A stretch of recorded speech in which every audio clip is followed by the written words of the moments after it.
Hey!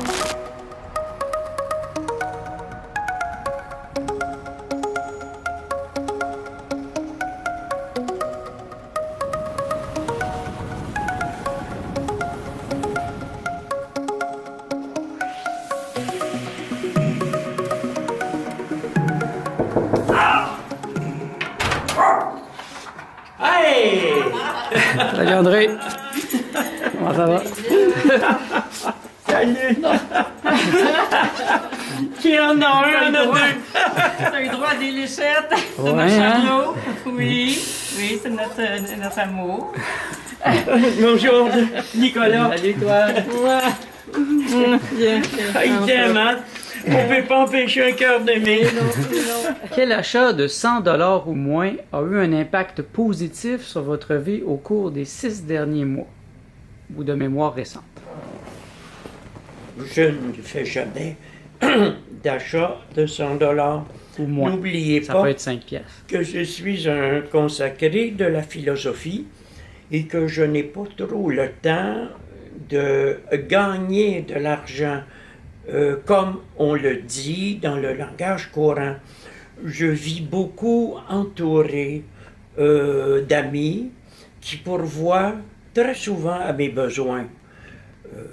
Bien sûr, s'ils me suggèrent de commander sur Amazon un livre pour moi que j'aimerais lire, je vais leur faire des suggestions, mais ce n'est pas moi qui vais le payer.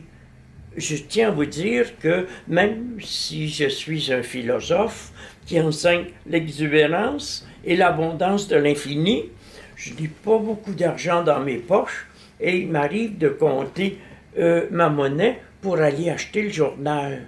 Donc, on va plutôt répondre à cette question-là en disant si j'avais un montant d'argent dans mes poches intéressant, ben je ferais une chose que je ne ferais jamais, que je ne fais jamais depuis 20 ans, j'irais manger des fruits de mer au restaurant.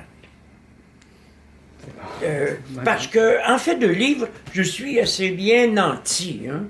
J'ai peut-être 5000 livres, peut-être plus, dans ma bibliothèque. Et ce sont des classiques. Alors, les classiques, on y revient toujours.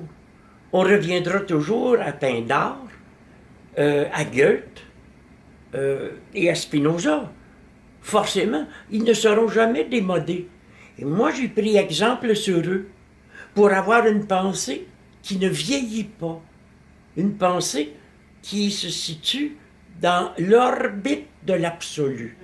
Pardonnez-moi, je circule un peu et je vous laisse en paix. Bonjour à tous et à toutes, ici Nicolas de Montréal. Je suis aujourd'hui, vendredi, chez le philosophe André Moreau et sa compagne Jackie Lacourcière pour une entrevue.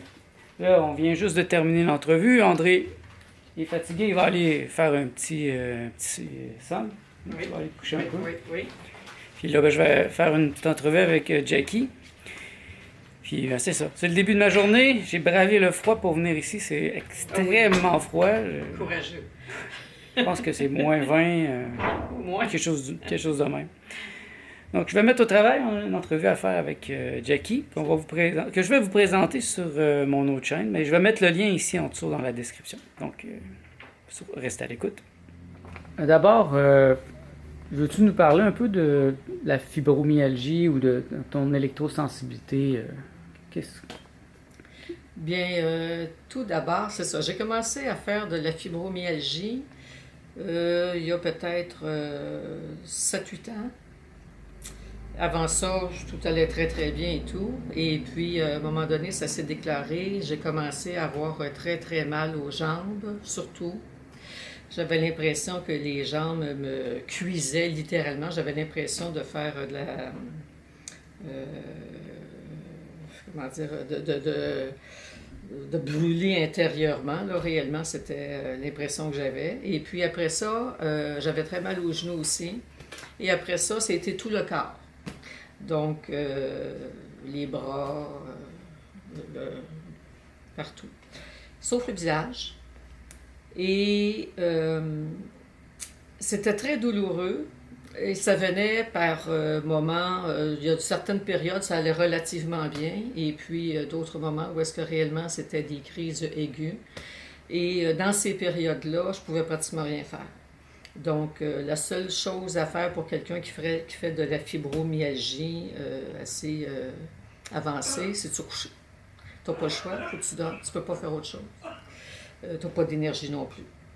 Je connais quelques personnes qui ont les mêmes symptômes et puis, semble-t-il que c'est le cas. Maintenant, il y a quand même une question à se poser. Comment se fait-il que moi, qui a toujours eu une pensée, on pourrait dire positive, ou du moins une pensée claire, qui est portée à la réflexion, je suis saine d'esprit, j'ai jamais eu vraiment de gros problèmes. Comment se fait-il qu'à un moment donné, j'ai la fibromyalgie? Moi qui n'ai jamais vraiment été malade auparavant.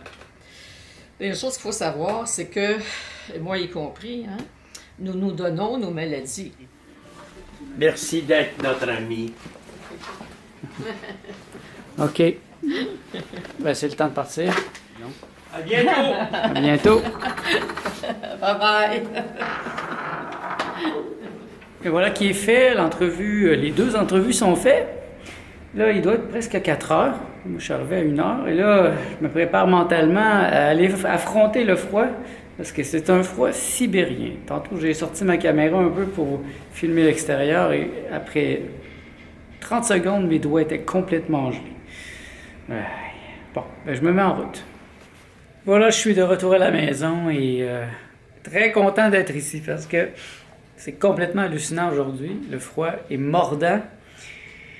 Et je pense pas que je vais ressortir. J'avais pensé peut-être sortir un peu ce soir avec Martha, mais non, je pense pas. Il fait trop froid.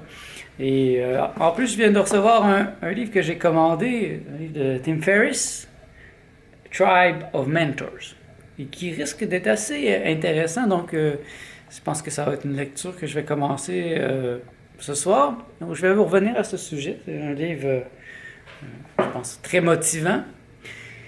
Puis c'est ça, ben, je suis content d'être allé voir André Moreau. Donc, pour les 2 entrevues, ben, je vais mettre le lien ici. Dès qu'ils vont être prêtes, vous pourrez aller les voir au complet.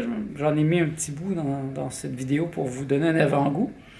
Mais c'est quand même des entrevues de 20 minutes chaque. Donc, c'est ça qui est ça. Aujourd'hui, c'est une journée tranquille, c'est ma journée de congé. Donc, moi, je retourne à mon congé. Et puis, je vous dis merci d'être à l'écoute. On se revoit dans le prochain vlog.